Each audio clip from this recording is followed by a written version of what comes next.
Hello guys, welcome back to this very new video. Ma'am, matam ko na so ay hanggang video kasi na siya ngam-jadra ko. Ay thawak sum kitang sinba ito college ka hawre ko. Adagi ay video na ngam-dra na ma'am video se channel na share to ngam-jadra kasi adagi magka ma'am na ngam-pigani ado ay sum college and last semester already like cái khá lấy cái na cái lấy khá hot nào mà nè bố to ai anh lấy vào ngành mẹ like to see nè hiện tại cũng có tin nên tệ ở đây ta chú ai sao được không hot nên là lấy cho nè đây lại lấy tập số quạt đi anh tôi số khá chính anh tôi cái trang này tôi học trẻ tôi bạn là sẽ là bùa lại video sẽ học xong cô đã chặt cái video mà mình sẽ tàu vào đây bạn first to morang thanga ada buk chặt vào là kamai tàu kia tôi mà tôi là kia học xong mình là còn học xong cô rồi tôi mới ăn cái đó tôi mà là cái thing nắm ngặt ngơ mà thế na mà tôi là cái thing số hấp tôi mà video sẽ được với em rồi tôi cái interesting một video bạn xem và ngắm thấy là ai sẽ phải có điều mà với mắt ai video xem về cái vấn đề là ai sẽ YouTube hàng sẽ ai sẽ nói entertainment mà sẽ đầu dần là nên ada video xem bằng cái nó có bạn xem vậy tôi supaya financial kita matiin bằng berakan ni hari okal nggak YouTube hàng giờ này mà aduh monetization itu kasu account itu ya bagi mau view sudah siapa na aise YouTube video semua tai big kalau tahu kan big hanja nanti mau itu sudah na share kan ni na financial baru orang punya ko ai lai tâm dây để sang semua rồi rồi mà maintain tau giàu atau pemama mohon nazaga tu kanai se hendak khara chanai tu kanai atau nainam so nazarake atau man jadi subscribe ko di mana video se video level box skip tu bila atau ka si video na ibu atau di friends akan sinda share tu video dengan video se không share akhir level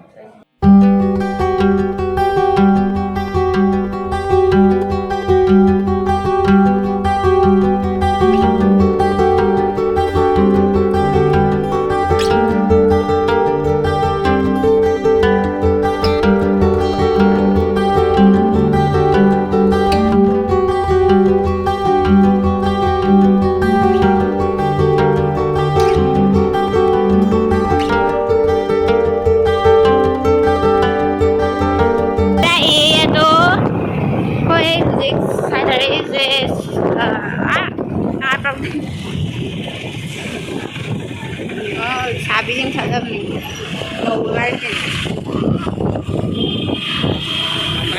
yung sangi dami wala magpagmayang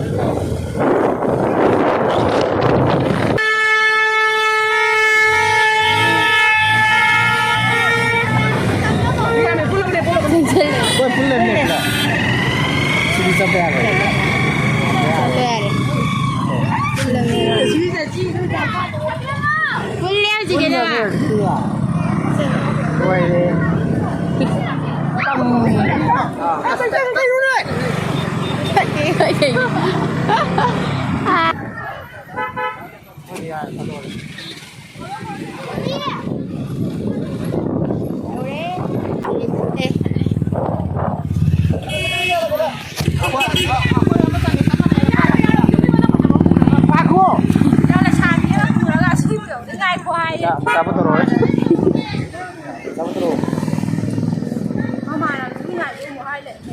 Terlalu. sang na chatori An boleh.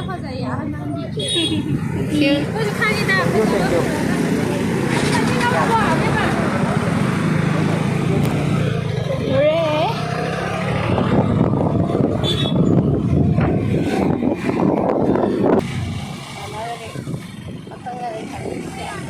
tama ka, sabi na.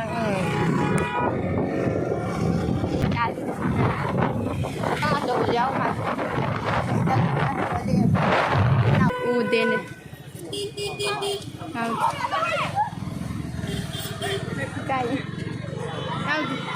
Chị ready tama le ang sa la sabi mo sa red nga to sit na yan.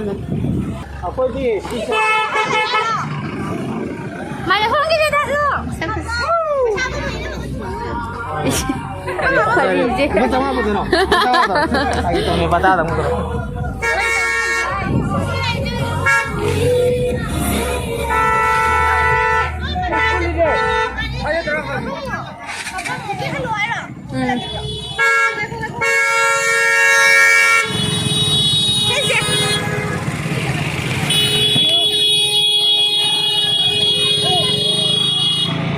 Làm xinh như thế nào?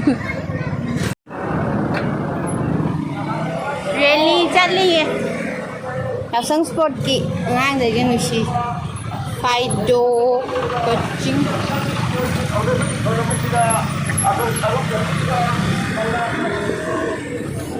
way tu thang cái ở đấy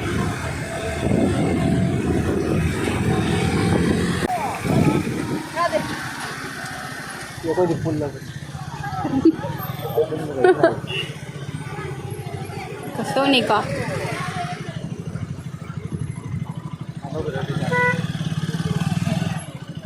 Suni ko da Ada ro ni. Ako gitu ra. pulle siga Pull la bani ko ni hamad. ya haro ye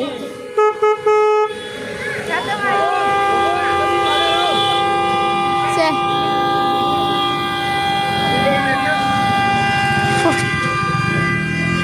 Ôi, bị được ngày đẹp danh Khơi môi ràng đi Chief Minister Nam Hà Nội Nó gài là hai nơ bớ Minister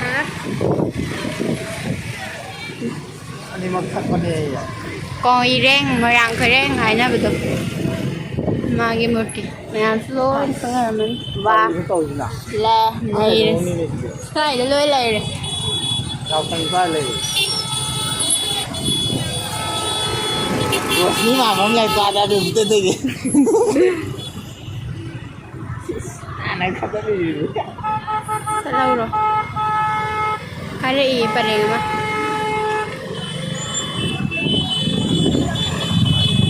Wow Yun nga si Kanjel eh Ipag na tayo na wait lang Na Magkakauple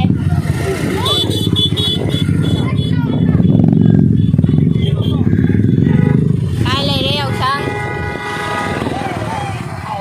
Sendrada rin yung sang Pasko sana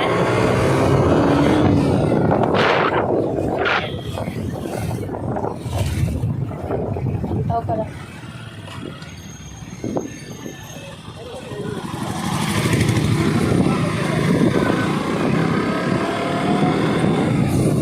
Kasi Yes, kala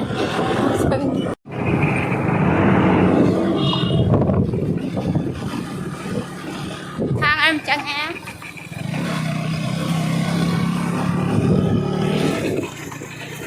Riêng phải đi sao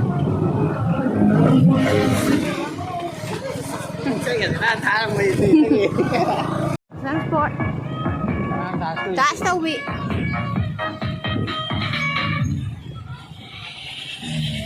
Hazırlı toplanan kalcı price değil ne? Hazırlı to. Apa man? Bukti mesela bir neyle dans neyba. Siapa ke? Sang cái lại thì khang vào. Chạy lên. Sang cái ai khang của mình này ai này thì khang được. Pun tapi miau ni. Peterang.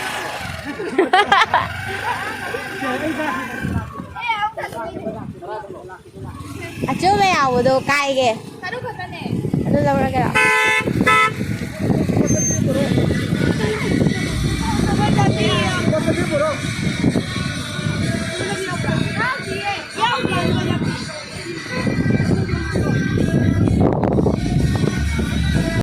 ăn thử lấy sai được thôi phải ra mấy phi này sai được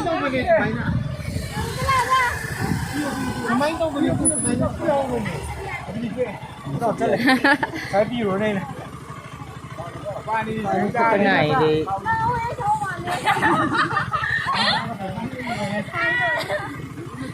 kia để xem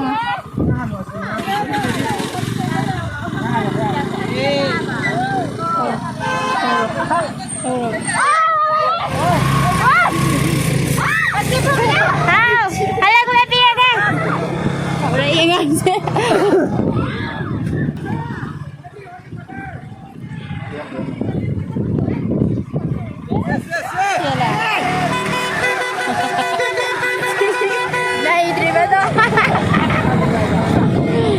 Nah, terima kasih.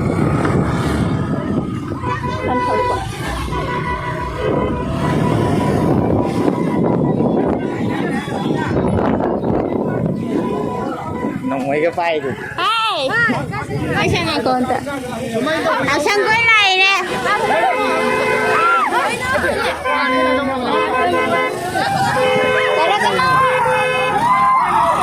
Ai còn mới gặp không?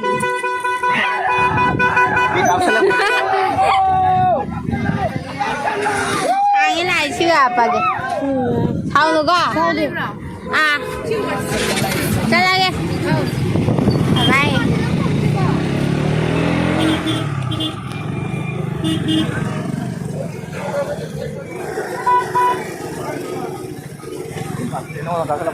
Kape. Xin cái gì chứ? Xin tập xin vậy. Có chạy được. cái lần này hàng rồi đó ơi tụi mà chỉ được sản thân đi đây đang ở bãi xíu ôi nơi thuộc mất xe à không không bro ai qua mà sao biết là ini mana sila sao em ta là kìa ăn gì à xe ăn ta rồi cô chạy lên ở đây là chạy lên gì để tàu đi không rồi sao rồi video tàu đi bra video tàu em rồi cam thui rồi kìa cái tên nó hầu gì lê hầu gì hầu ram đai cái này sẽ này nó không chịu được à đuổi đi vô làm luôn đi cô cái rồi nó treo cái lên rồi rồi nó mua câu rồi không sao sao câu rồi tadi ko mi di hero ni nan lo liko không qua đây hasip lại cô đặc ai phòng cái năm không mình à garden càng sana ba mo ge nge lambi depan lagai mana mi ge le di hero ni je lo ni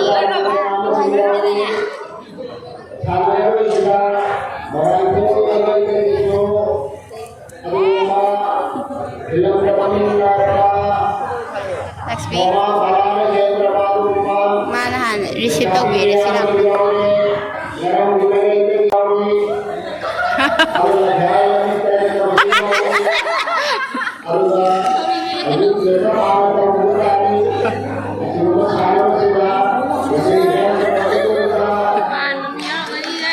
Atang announcement si tabi na siya.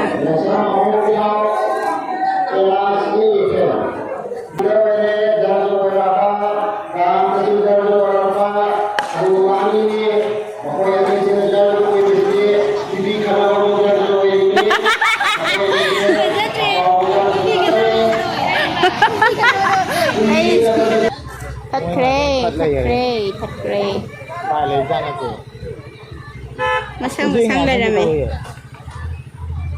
đi ngay gần cái tôngคุณนั่นทำอย่างนี้ตรงนี้อันนั้นเราหันหน้ามาตรงเดิม Pilihan mo, alis sila. Ay, tak. tayo yalay si prepare ka Tarog ka rin. kawan tanga dun sa mga tawag na siya ba Hi. Sing minig.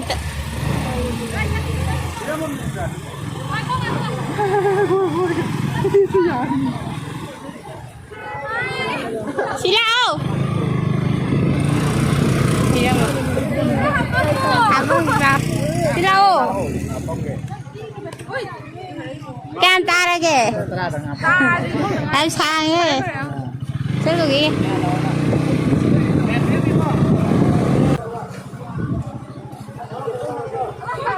Salo thora. Kaya tara ke? Ada yang YouTube tayaran. Dia.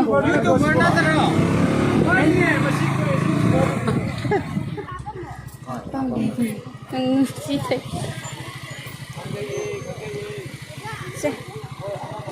Sa taro, sa lagay. Hiya ni. Naro itang lorokan. dapat na sa lagi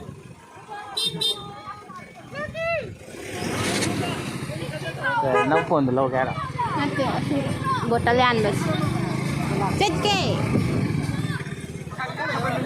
mama pa kaya Kutlen.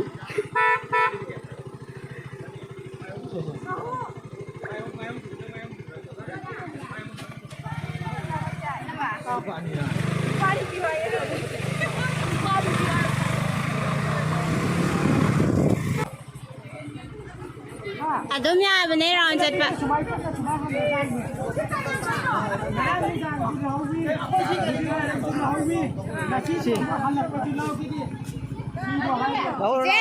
Chat lagi.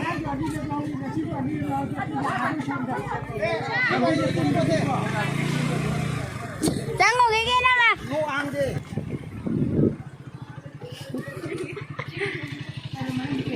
Aku. Ito tigo Big thing đó bên này.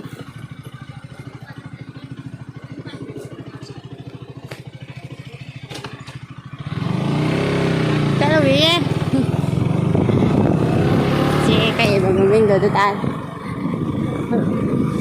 có ai hả Đây là cái thang cái thùng hay đâu. Đó cũng mang sực nhiều. Say. abe ma Abi ma jije chal lage se. Pe adriye. aku Dari ba.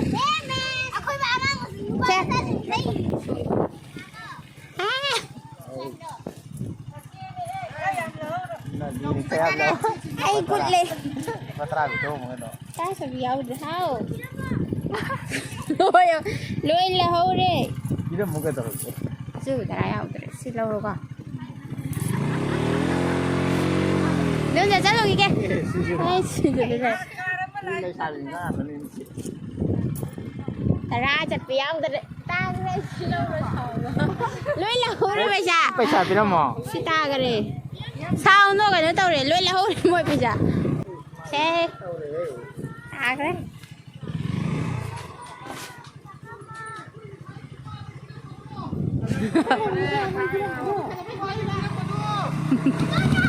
Paano kira mo to? Chalo ka na chulo ka chang.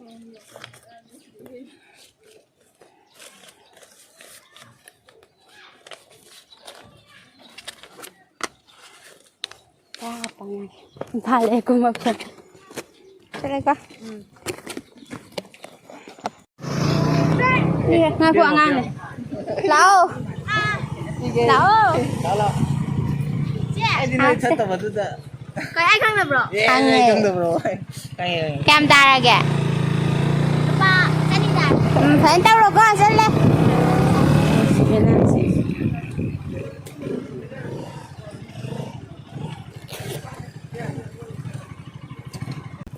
차 시키 다 판게. sao nữa làm gì em sang ra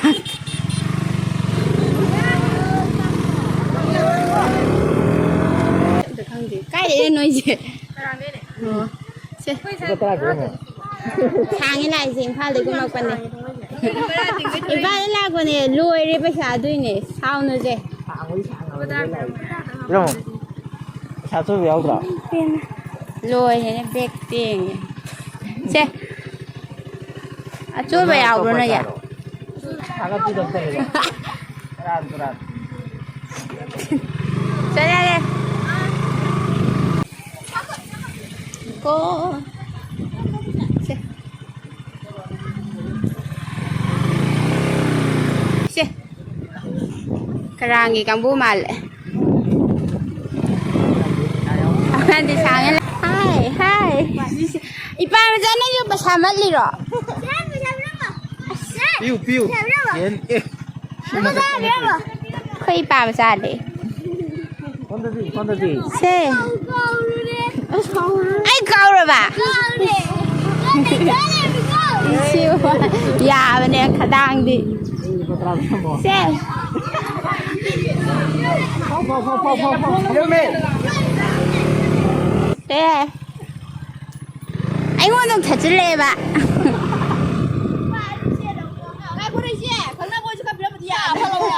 비라미야. hàng phải là cô mới cái lần thì nó ngay trong thôi là cái xe là đi làm thật bây giờ này